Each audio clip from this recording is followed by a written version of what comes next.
Welcome to On the Recyard, Women's Prison Podcast, where we are live on the... Hey, y'all. It is Wednesday night, and we are On the Recyard, Women's Prison Podcast. I'm Marci Marie. I'm Toonche. Toonche, how are you? Honey, I don't know whether I'm coming or going. And you know, people must tune into us and think, man, these ladies have busy lives. They have busy lives. They can't remember what they did. They're always on the go.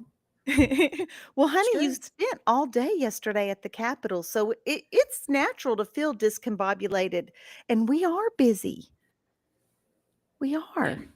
I see y'all coming in. I see y'all coming into the chat. AIC's advocate, welcome. Thank you. And thanks for rocking it with us this entire, honestly, since the jump. I think that you've been rocking it with us. And thanks for always reminding me to remind you all to like the live, share the live, comment, all of those wonderful things.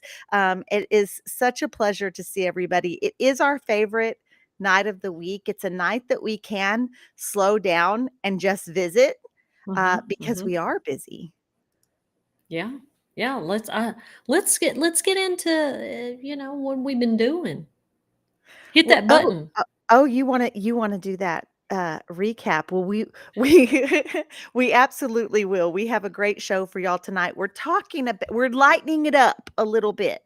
Current events have been a little bit heavy. It's a lot. Life has been a little bit heavy, so we're lightening it up tonight. We're talking about what it takes to be popular in a Texas women's prison. And yes, there is definitely a class system within the prison system. We're going to explore that. We're going to talk about how to navigate that class system. And before we do that, we will do this. Hey. Go ahead, Toonche. What you been doing since you were so anxious to hit that? Yes. Well, this weekend I cleaned. That you wanted me to hit that? Hey, I want to give everybody an update. All right, because I think a couple of weeks ago I told everybody I was tweaking out because I had kind of an influx of bugs. Had some neighbors that weren't great, right? Got it under control, was living my best life, and had a little another influx. And I'm going to let you know something, which I tell them. I tell these bugs, you come up in here and you're going to die. Okay. So I was geeked out cleaning. And I'm going to tell y'all something. I picked up my Wi-Fi router. It's a Google. Okay. I've scrubbed the house. I can't see anything. There's no bugs. Been doing pretty good for a couple of days. Honey, when I picked up that Wi-Fi router, you just hold on to yourself because this is what's going to happen. There's a little cubby hole, kind of little space underneath it where the cords plug in. Okay, so it's kind of like a little nook. I didn't really think much about that. Nope, nothing else in the house has like a little nook underneath it. Everything's flat. I picked it up, and there was a whole family of bugs living under there. Honey, And they didn't come from your neighbors. No, they moved in. And here's the deal. I had no idea that they were there because I hadn't seen bugs. Everything's been clean. Lori's like, honey, I'm not sure what's next. You're not going to have any furniture or anything. You just keep throwing stuff away because you keep getting geeked. And it went away from what I thought. And I found a home of them. And I was so shocked that I couldn't even be horrified. I was just dumbfounded, like, you got to be kidding me. So then I tore everything apart. You know, like you would in prison. If you saw one bug, there's 30 more somewhere. I tore this apartment apart. I threw away. Yes. So it's kind of this battle. It's me against. I've told them. I let them know. I don't care that y'all live in this building. You got to live your best life. Don't let me see you. I stepped on one earlier. You stepped on one by accident or on purpose? No, on purpose. He's still on my sock. You stepped on him with your bare sock? Sis, you're nasty. Did you leave him on the bottom of your sock as a warning or? Yeah. Because here's the deal. They said that they emit I wish that, God damn it, Lori, you're not here tonight. I'm going to tell her to go to the video to see your face right now. Because they give off an odor when they have been harmed that tells the others to stay away. And it might be still in my socks. And for absolute certain, state prisons are full of rats and roaches. Texas Department of Criminal Justice is full of that. It was a battle to keep mice from eating your commissary. Yeah. It was like we would set up traps for the mice, which I had forgotten about this, but we would use the commissary bag and set up, just put a little something so they could crawl in and put some food on the inside so that they would, and we'd just sit and watch it because you don't have a contraption. Like I would just sit and watch, and when it would crawl in there, I'd grab it up in the bag. Sometimes the laws would let me go take it outside. Sometimes. And then what are the other two? You flushed it. Yeah. Sometimes. I mean, here's the deal. I don't even really like killing roaches. I don't like harming bugs and animals and stuff like that. But it's kind of me versus them. And I can't afford the cat to eat one and get a worm. I don't want worms because sometimes worms live in bugs. And who likes the feel of, so that's what happened this weekend. Now, you mentioned yesterday being up at the Capitol. Me and Mandy were up there until 9 o'clock. From 8 in the morning till 9 in the evening. We were some of the last advocates that held in. Angel was there too. And talking about where do we put this money? How much money do we give the prison systems? And so we were there to give our thoughts and opinions. I'll tell you what, those legislators, they really aren't prepared to see how long we will stick it out.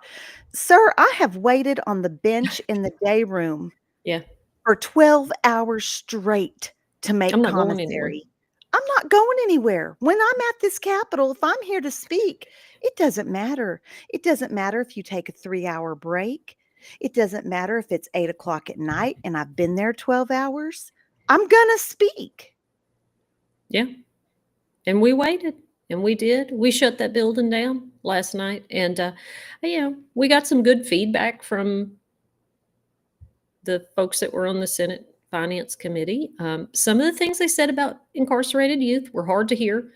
But some of the interest they showed in some of our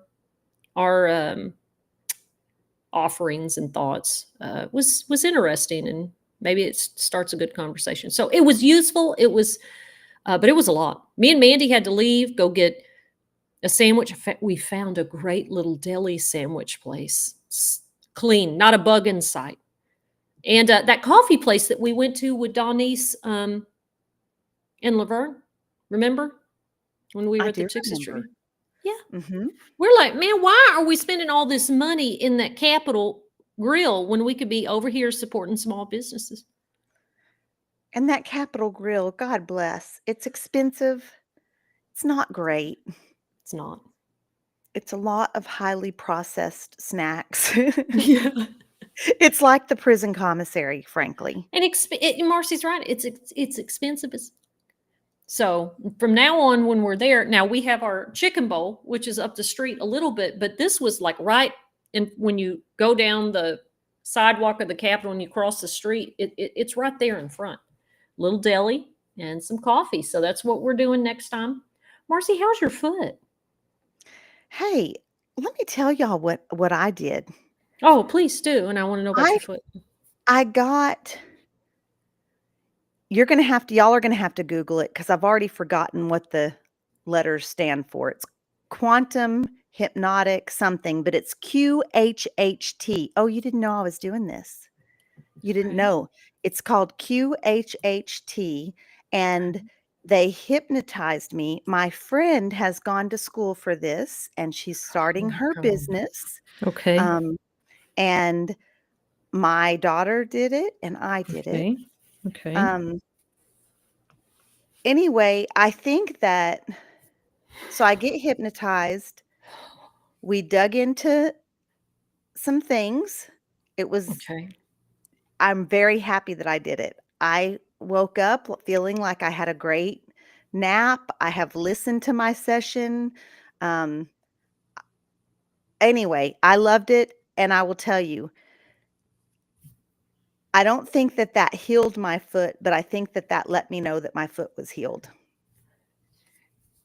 Does that make sense? It makes sense in a very strange way, but Well, so it's like your my foot's not body told hurting? me it doesn't hurt, and it hasn't hurt for weeks, and the last time I saw the doctor, he's like, "I don't really need to see you again, just pay attention to what your body's telling you, wear Mhm. thick-soled shoes if you don't wear the boot," but I had not given up the boot because I had this fear that Mm. I would hurt it again, Yeah, yeah. and Mhm. it doesn't hurt at all, and I believe that I'm completely healed. So, and oddly, I didn't ask about if it would change any of my behaviors, but I had some questions for my subconscious and, um, really was able to kind of explore, like, why, um, maybe that I feel some of the ways that I do or some of the things that I've been through, how those things are affecting me now. I'm just really happy, so happy that I'm gonna go fly to DC, um, at her and be there for her ribbon cutting when she opens her studio, Mm. and we're gonna go. Anyway, so yeah, I did that. I got to hang out with my good friend, who I hadn't seen in over a year.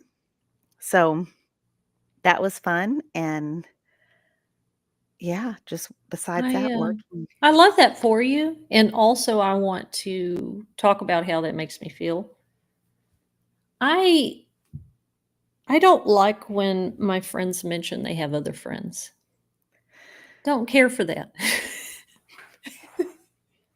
I thought you were going to say something about the hypnotizing. I didn't Well, realize I it was mean, just a petty girl thing.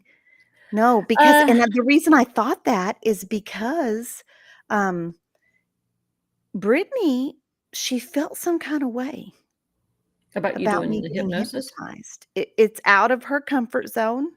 I think that I'm a pretty spiritual person, and I'm maybe a little more open to different kind of things, different I believe we're made of energy, and and she's, you know, Christian, so it concerned Mm. her with her faith that that maybe that, um and yeah, she was very concerned about me going. We had to really talk about it before.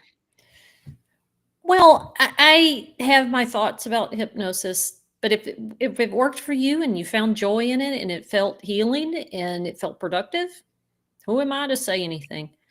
Would I let anybody hypnotize me? Probably not, just because I was raised Southern Baptist. And even though I don't have those beliefs anymore like that, there it's still kind of this internalized, like, I don't know. I just would be so scared to be unconscious. But then I'm like, well, Jennifer, you've been drunk before, and lots of people had control and access to you then. Well, it was with I can it was with someone that I completely trusted, Mhm. so I think that that also made a big difference. I don't know. I wouldn't just go to anyone, but it's somebody just completely trustworthy, and she Mhm. recorded the entire thing, so I could listen. How did you do the hypnosis? Did you do the classic watch this or countdown or No, no, it was, like I laid in the bed, really comfortably, uh, Mhm. and you're supposed to get as comfortable as you can. For me, I wore, like, loose jeans and my sweater, um, and I laid down, and she her voice was very soothing and same tone and kind of sing-song, and she walked me through, like, it was just vocally. I wasn't Mhm. looking at anything. My eyes were closed. She was giving me imagery for my mind, but she wasn't like, my eyes weren't open. And so at the Hmm. beginning, like, I have memories of the beginning of the hypnosis, um, vague.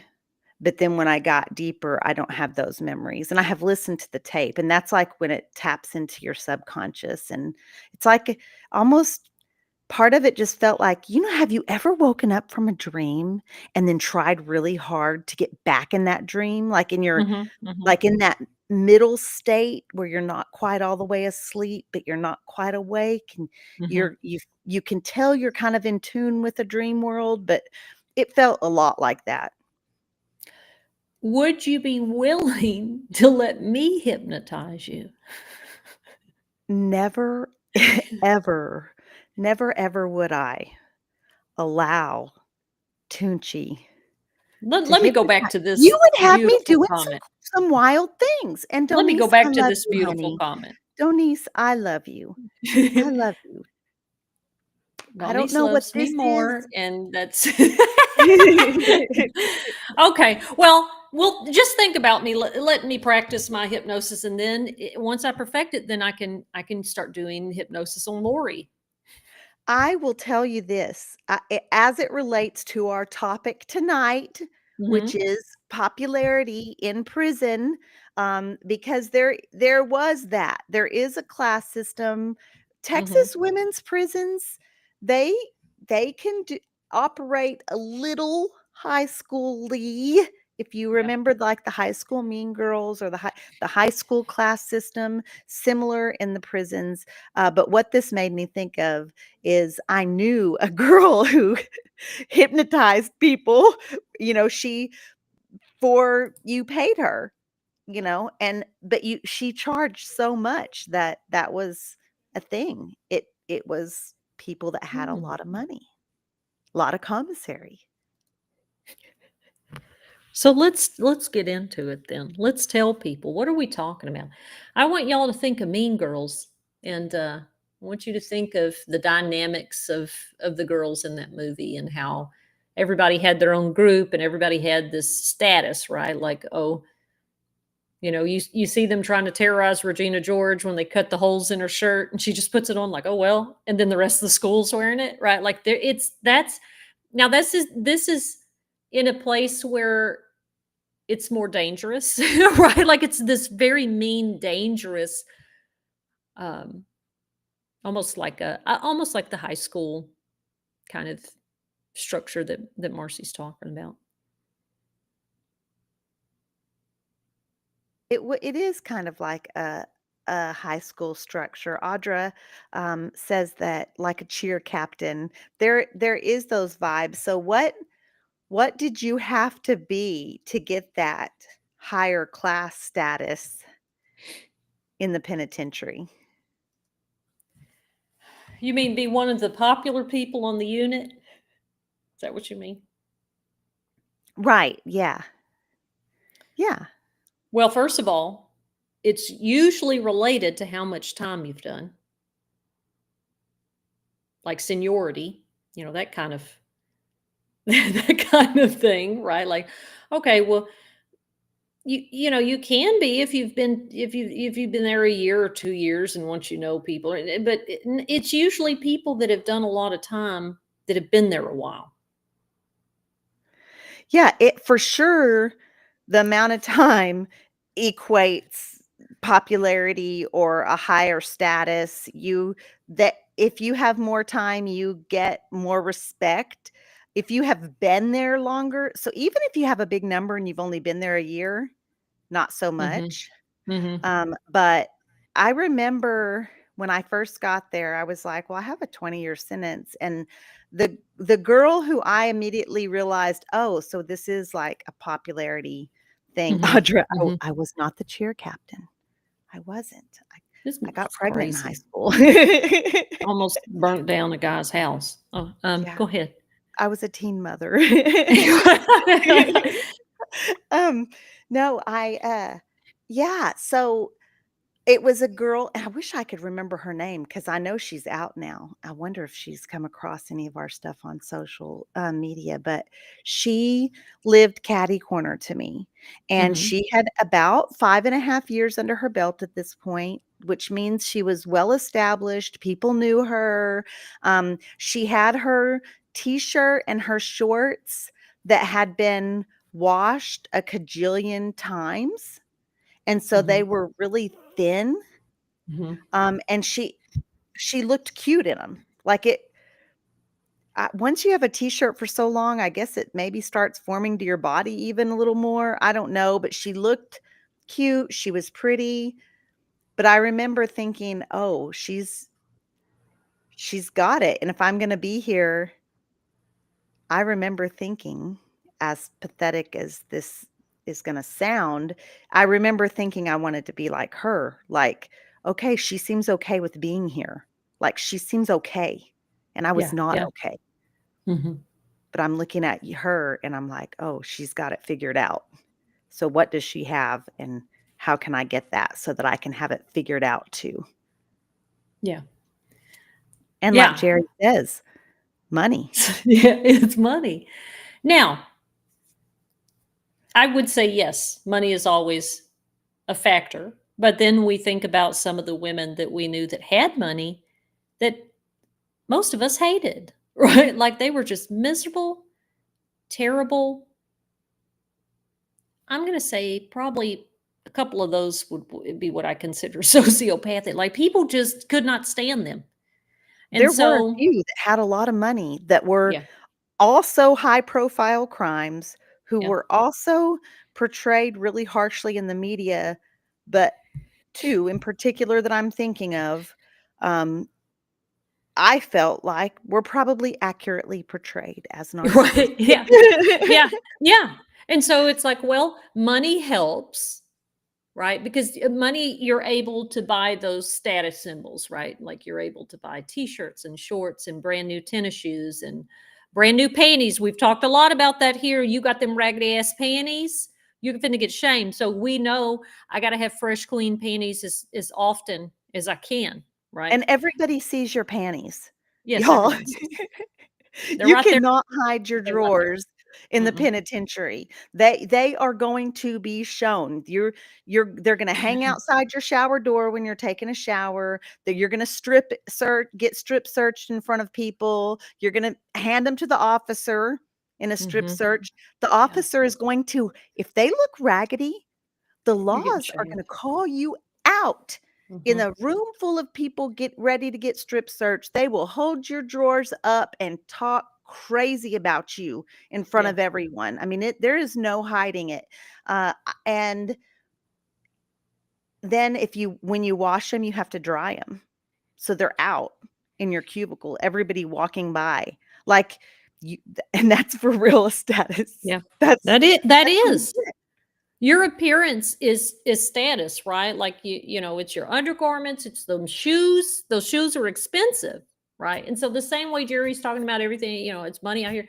A lot of the times it's what money buys you, and it's those status symbols. Oh, okay, well, I'm able to pay somebody to braid my hair. I'm able to pay somebody to edge me up, right? Like Okay, people see that. back up to the shoes, Oh, because the shoes.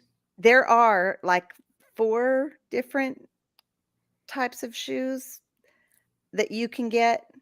Like, you get the Jackie Chans, which are the canvas, black canvas ones that the state issues, and then there's black plastic boots Yeah. manufactured by Mhm.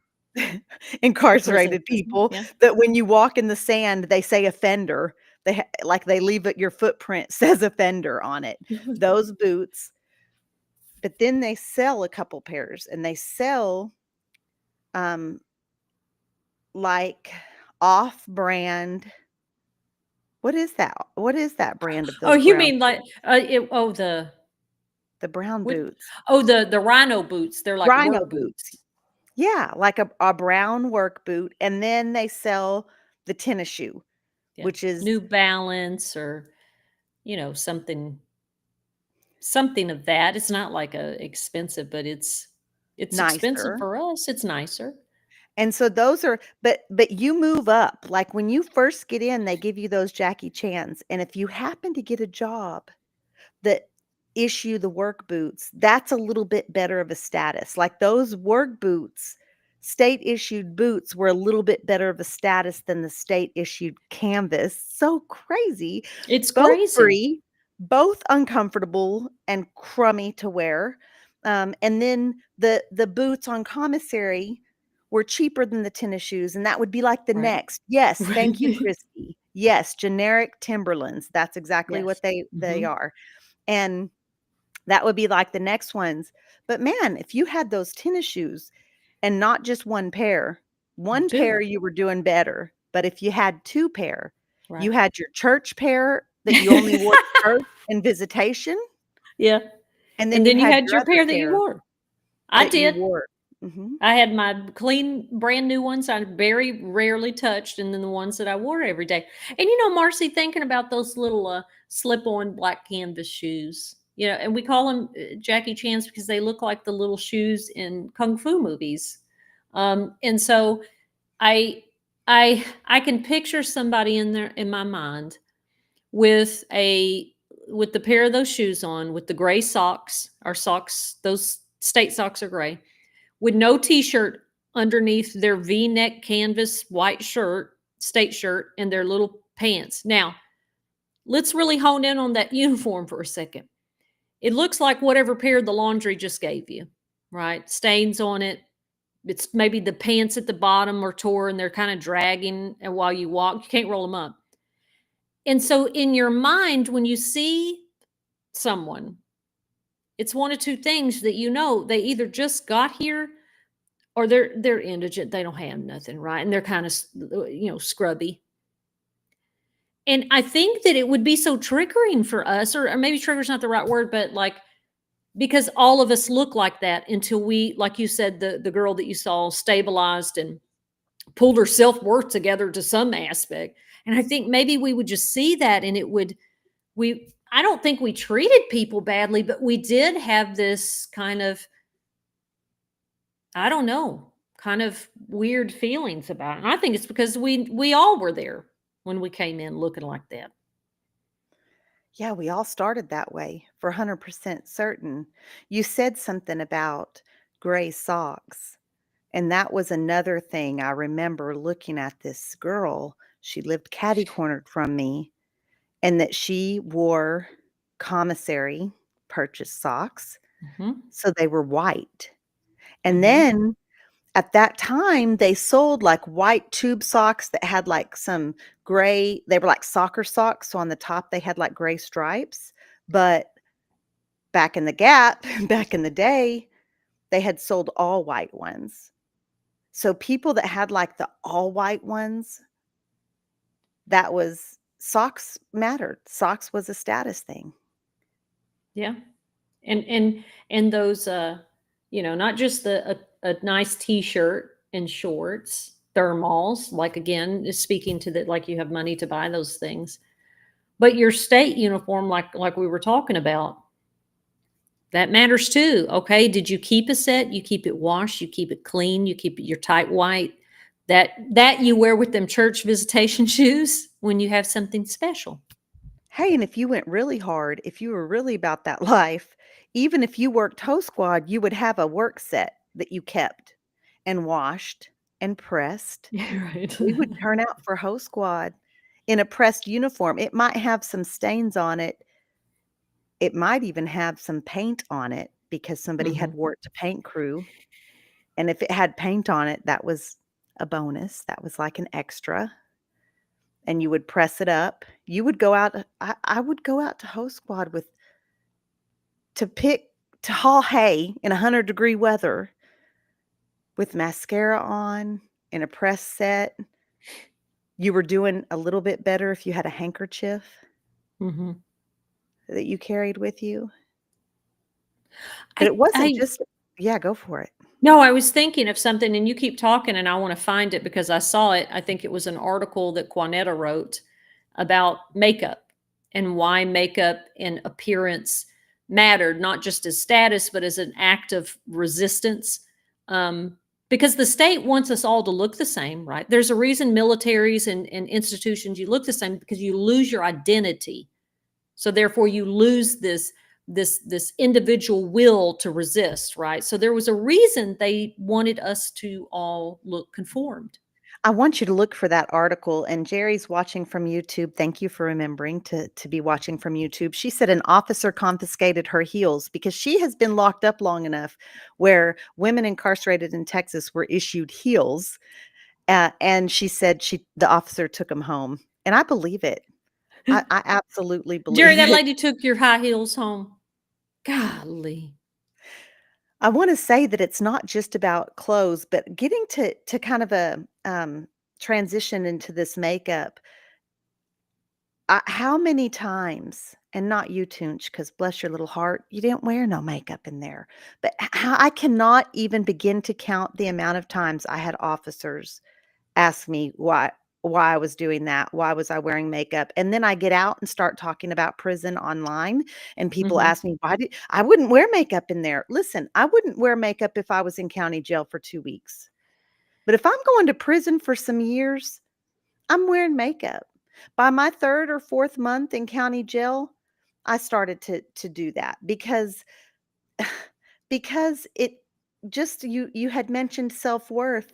It wasn't about wearing it for everyone else. It was Right. about doing something to make me feel okay, you know? And Vic is watching from Facebook.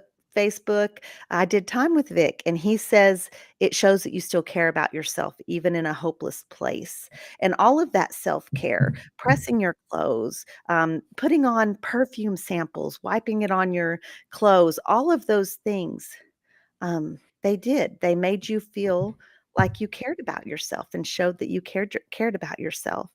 Uh, did you find the Right. article? Yeah. Well, and I don't know if it was just a post that a quote from her, but inside Texas prisons, women smuggle eyeshadow and risk solitary to feel human. And then she goes on to say, makeup becomes our war paint, our armor, our rebellion behind these walls. And so getting back to status, if my appearance shows that I have either money or some type of investment in me, and I have confidence, then I have a different level of respect. Confidence is a major thing, and confidence does not just come from the way that you show your self-care or the way that you present, but I wanna tell you something. My friend, Deja Ramos, she had a walk that you couldn't mess with her. You could not mess with that walk. She walked in a way that made me think other people were lucky if she talked to them. Like, Mhm. it was just this I can't be touched. I mimicked her walk. I had been locked up about 2 years when I saw her walk. She had just come out of either medium custody or maybe from being housed, and I remember she was walking down the street, and whoever I was with was like, "Deja," and I looked over and watched this girl. She was just like, and she walked that way even when I lived with her in the dorm. And she walked like that going to the shower area, going to the day room. It was just this energy of I'm in control. It was a I'm in control kind of energy. Well, and I think that we look for in social groups, we look for the person that we feel like we can depend on in a time of crisis or emergency, and whose opinion and thoughts of us matter, because that's just how we're wired as social creatures. And let me tell you, you ask anybody that knows Belinda, who really knew Belinda and was at a unit where Belinda was predominantly housed for years, and they're going to say everybody knew Belinda. Everybody loved Belinda. Was popular wherever she went, right? And it's not always that she, had the most money or always looked jazzy, right? She was a hustler. But the thing that made Belinda so popular was, yes, because she'd been there a long time, but because she looked out for herself, but she looked out for other people. And she very much kind of was our own somebody on with us that, She was could the keep house mom, conflict. Yes, she the kept dorm mom. conflict down. If she had to whoop your ass, she would. She made sure that commissary ran fair. And so people would go to her, Belinda, they're not doing the commissary list.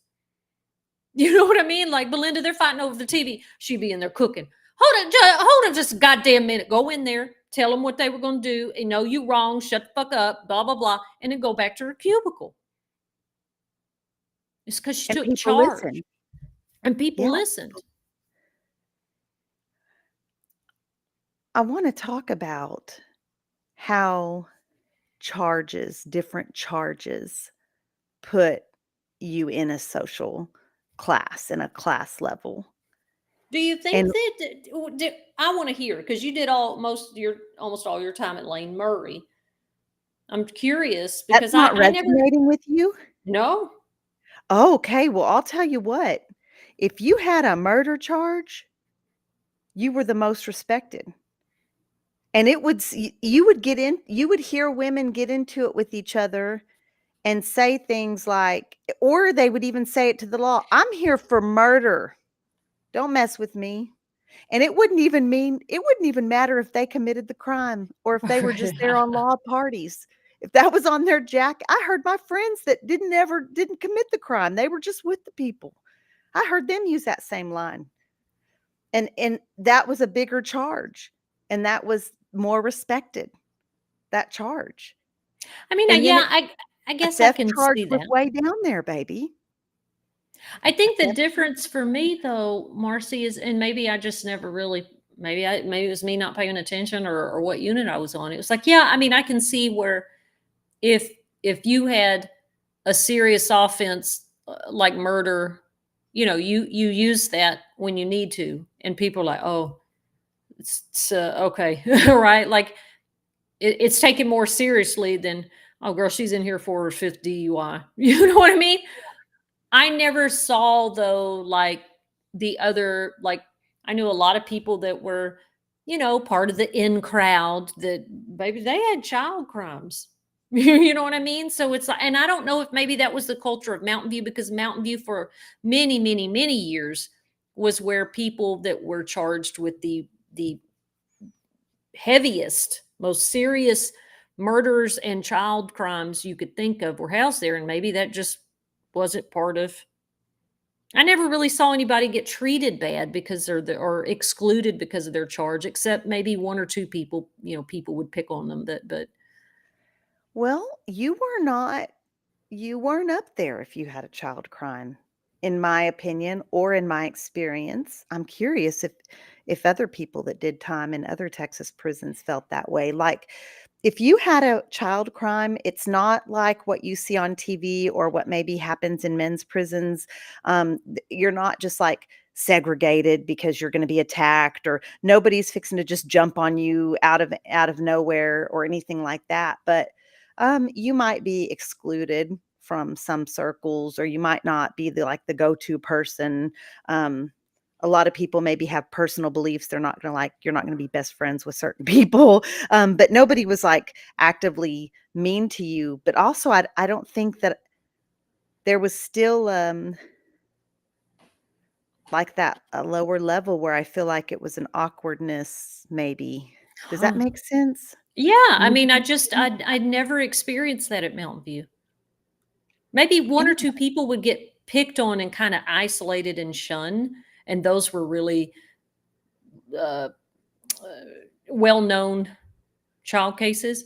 But there were lots of women there that were there for injury to a child, death of a child. Would the Pretty laws ever call them out? Our laws would call those no, crimes out. Like, it no. would be mail call. I remember very specifically, and not all the time. So I would say less than 10 times in 10 years. So it's not something that happens all the time, but it happened enough that it left some core prison memories for me. One of them was at mail call, a lady who had unalived one of her babies and the other one severely injured, and she had got mail, and when she was walking away with her mail, like, the way the mail call used to go down, y'all, is the officer would sit on a table in the day room. She would call out several numbers. If she called your number, you would line up, then you'd go up and get your stuff. So I'm like 2 people behind this young lady who the officer hands her mail as she's walking off, says something, like, horrific about what she did to her kids, details that were probably she looked her up. It wasn't details that were just in her jacket in prison. Like, it was, she probably looked at a news article or something. But yeah, Wow. they used to tell. But I want to bring this up because Jerry Swaim did over 3 decades. She did a minute. She was locked up a minute. She was in an abusive relationship that led to her incarceration. And she said officers who were in abusive relationships always wanted to talk to her. Mm, Isn't mm. that interesting? They want advice. What do I Yeah. do? Yeah, that's wild. Um, Amor, thank you for watching from YouTube. Appreciate you so much for following Now, us and supporting us. Marci, I want to ask though, as Okay. you continue to climb the social ladder while you're incarcerated, I want to say that most of our friends, most of our inner circle that we do advocacy work, we all knew each other. We were locked up, or I know a couple of people now through Marci and what have you, but I would say that group of us really were, in our time while we were there, after a while that we'd been there, part of the inner circle that everybody's in one way or the other. I think there were people that were popular in this in group that were troublemakers and in and out of seg and all this boom boom. No, me and Alexa and Diane, we're popular in another way because we have access to services and put in our positions as clerks and all that stuff. So people come to us all the time in a different way. So would you have considered yourself by the time you left one of the popular girls, one of the girls that were known on the unit that everybody knew? For sure. For sure. There were 3 of us that were very good friends, Lindsay, Cher Marie, and me, and they called us the Barbies. And I think that people knew me for sure. In fact, when I met Brittany, I was shocked that she didn't know who I was. She was new to the unit. And it sounds really snobby, but I had been there long enough. I had lived all over the unit. People did know me, at least of me. They might Mhm, not have mhm. had conversations with me, but they knew who I was. They could identify me, so um, yeah, no, I do, but also that had a lot to do with just having been there for a minute, Yeah, you know? You can't be there for a minute and people not know you. It's a small little community, you know? Less than 2,000 people living inside of a fence. You're going to come in contact with everybody. yeah. Well, a lot of people knew me except you. You had no idea. You remember, Don't even I know me. found Marci on TikTok. Now, y'all, I don't know if you know our villain or origin story, but I found Marci on TikTok because I'd make a few little TikToks. Now it's mainly horror movies and cat stories, but my feed started giving me Texas prison stuff, and hey y'all, and I was like, who is this? Hold up a second, she talking about Lane Murray. What she know? Who the hell is this? And then I kept watching, and I was like, oh, she's funny. Oh, this is good. Oh wow, she's a great storyteller. Let let me reach out to her. And the other day, Carrie was like, "Oh, TikTok, isn't that where I was? What'd she say? Isn't that where I connected Marci to us?" And I said, "No, Carrie, other way around, sister." Now, it was a shock to me, y'all, when I finally was friends with Marci. We got to know each other on TikTok. Then she, started to get interested in advocacy. I said, well, sometime we should be on TikTok with you and Britt and me and Carrie or whatever. So we're talking. And I said, oh, well, you must remember me from the Echo, the prison newspaper. Marci said, no. And I'm like, no, seriously. She was like, I never read that. I just used it for cutting up food. And I said, you were there 10 years and you never noticed that there was a whole column that somebody wrote that said a women's perspective? No, no clue who you are. Baby, I just looked at the pictures in there. The echo depressed me. I'm just gonna be real with you. They had, like, poetry that incarcerated people wrote, and it it saddened me. But they did have recipes, and they had a Sudoku puzzle.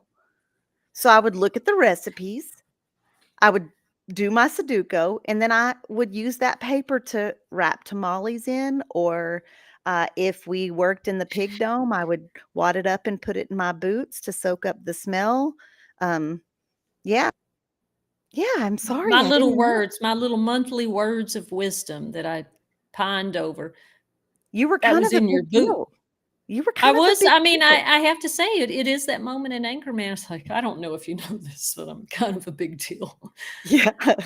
And I said, "Huh?" And nope, not a clue.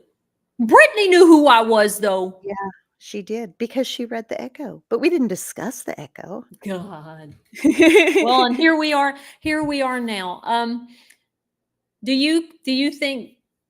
Let me just ask this then. Do you think us and our girl gang, which is that's kind of how I see us, our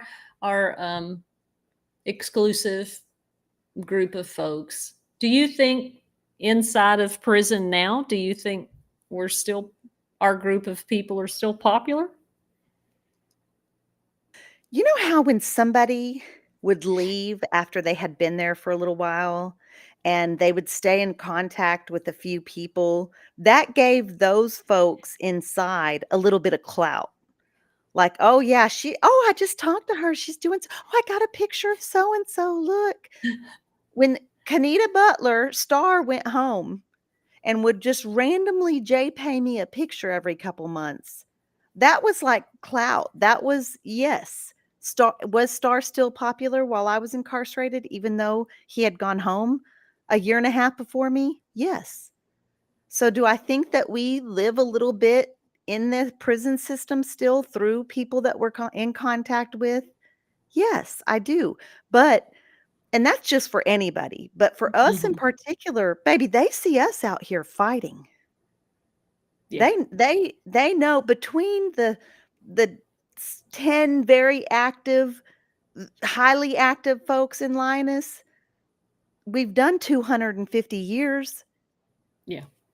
and so they know us. They might not the ones that don't know me sure know you. The ones that don't know you know me. And No then Donnie, the no or no Mandy. Donice and No Mandy. Yeah. peaches. I mean, that yeah. Demetrius has 27 years under her. Yeah, Yeah. I think that they know us and they see us out here fighting and they see us on the news and they read about us in the paper and the people from their mama and them, their auntie Jackie and them talking about, "Girl, I saw this girl named Marci on TikTok." Yeah, they know us. And we're Yeah. fighting for them. We're fighting Yeah. hard, baby. Yeah. I think we have a little bit of popularity going on in there. You remember how it would feel when somebody would be like, "Hey, I just heard from so and so and they bought a house. Mhm. I just talked to so and she's pregnant. She got married. Yeah. She got this job. She got a new car." Oh, you got People are doing pictures? that. Yeah, people are It's like doing that. yeah, it's like a almost like a little a celebrity status when you're able to write back in and stay connected. Oh, do you know? Oh, I got so and so on the phone. Everybody's like, oh, yeah, And I then agree there's with. there's those ones. There's those ones that get out to the free world and keep stirring up mess in the prison. Like they Yeah, like, you know how there was always the couple people that would graduate high school and they'd be like 20 years old going to the high school football game, still right in the middle of the drama. Remem yes, yeah, That happens for prison too. Folks it would does. go home and stir up stuff. There was a breakup, and I'm not gonna say names because I love both of these people, and one of them has moved on and gotten married to a whole 'nother person. But there was a breakup, and one of the ladies was still inside, and the other one was in the free world. And the one that was inside moved on to another relationship. And that lady from the free world was running them in to the laws. She was writing stuff, trying to get one of them moved to a different unit, like going, and this is from the free world. It's wild. Yeah. Yeah, so there's that too. There's people that kinda hold on to that. You know, the folks that, and this was a very popular girl while she was locked up, Mhm. but I think you kind of get that, like, very popular people or people that maybe have a lot of friends in high school, then you graduate and there's kinda this, "Oh, real life isn't like this?" Right. It's a You're little living bit like in that small too. I ponds. mean, yeah, you go from prison and you're with all these folks that are kind of looking up to you if you've been there a minute, and you have people all the time around you, and then you get out here and you're like, "Oh, I live in an apartment complex where I don't talk to anybody, and I'm just a face in a sea of people. yeah, You know, yeah, I do think the way that we've all come together and we do things and they see us on that, we have kind of developed, um, maybe we were part of that maybe in crowd while we were there, but this kind of to kind of takes it to another kind of level of almost mini semi celebrity, all of us with our girls, with the population, right? yeah, with our people." And I think that them hearing us and seeing us on the news, and I think that we're really, um, smart about strategically making sure that everybody's seen and heard and on social media, and I think that the newsletters we send inside with people's pictures, and they're seeing that we're about it. We weren't just those folks talking about, "I'm fixing to tell the people when I get out. I'm fixing to tell Right. somebody because this is not right." And but we're out here doing it, and yeah, I wanted yeah, to for share. sure. I want to share this. We're getting close to the end here of the evening. I want to just tell you how I went to visitation to go see Serena. She gets on my nerves a lot, but I'm at Riverside, a place I did time since I was 17, right? So anyway, Serena has no hesitation. Oh yeah, I told them that I call you, and they're like, Jennifer Toon, what? And she's like, oh, they get on my nerves because then they all start gathering around. You really talk to her? She comes to see you? And I just kind of laugh. And she's like, oh, I don't even want to tell you. And I'm like, I'm just listening. So I go visit her. It happens not all the time when I visit, but occasionally. I start seeing heads poking around and like people looking. And so Serena comes in. I said, hey. And she was like, oh, girl, I told somebody that you were coming to visit me. And they were like, oh, I want Jennifer Toon's going to be. And so they all come peeping at me like I'm, this mysterious famous person coming in, right? Like, and I'm like, Serena, it's just here. When I get in my car, I'm just a lady at the gas station. She goes, that's what I tell him. This bitch ain't special. She's not special. And I said, well, You are and special, darling, you are. they'll come up and be like, hi, when they can and stuff. And I'm like, hey. And she's like, Hey, we were in oh, Chicago and we got recognized from the podcast. we did. We I was in did. New York. And I got was in recognized for the podcast, y'all. Yeah, and I get recognized every now and then, especially from anybody working in criminal justice or people that have done time, from TikTok. People, "Oh, do I see you on TikTok?" Or even Facebook, yeah, but man, the podcast, I'm in New York, and he says, "I think I know you from somewhere," and I was with a bunch of prison TikTokers, and they're like, "TikTok, you know her from TikTok?" And he's like, "No, I don't have TikTok." He said, "Don't you have a podcast?" That's us, baby. Yeah. That's the Toonche and the Mars. That's all of us. That's all of Yeah, y'all. This community is it is. really, truly so special. We appreciate y'all tuning in so much, and hanging out with us, and just continuing to support our advocacy work, support our reentry because it's a lifelong process. Lifelong. Yeah, just truly, truly. So thank you for liking the live. Thank you for sharing. If you're watching later, you can still share this video. If you're listening wherever you hear your favorite podcasters, please leave us a review. That helps our show reach an even broader audience. And I know we keep saying it, but we're stepping up our game this year. We have big plans. I'll be It's like, still gonna be us, so it's still gonna be who knows what will ever happen. it's happening. Hey, and I saw a lot of people here from YouTube. Y'all get over to the YouTube channel. Okay. We gotta herd all our little kittens into one place to stream. Okay. And then you can always hear us in the audio podcast though. Marci, tell folks what's happening next week. Next week, we have a special guest, one of our huge supporters, friends, and fellow warriors in the fight against the Texas Department of Criminal Justice. Justin Martinez with Latino Justice will be here, and he heads up a Texas parole working group that we are both a part of, along with several other advocates here in Texas. And he will be here talking about Texas parole and what else about parole. The way the policy works, the way it's supposed to work. And so we'd love y'all to be here to talk all things parole next week. That's going to be great. Bring your questions and we'll try to answer them the best that you can. And I will also tell you next week what I think about parole attorneys. Maybe not all of them, but I'll give you some opinions that I have. AIC's advocate, thank you for always looking out for us. Thank you for following On the Recyard Women's Prison Podcast on YouTube, subscribing on Apple Music or Spotify or iHeartRadio, wherever you're hearing us. We appreciate you, and we will be back next week with Justin Martinez, same time, same place, talking about the Texas Board of Pardons and Parole and all things parole related. We will see you all then, and love y'all. I see the comments still coming in. Love y'all so much. Thanks for hanging out. We'll see you next week.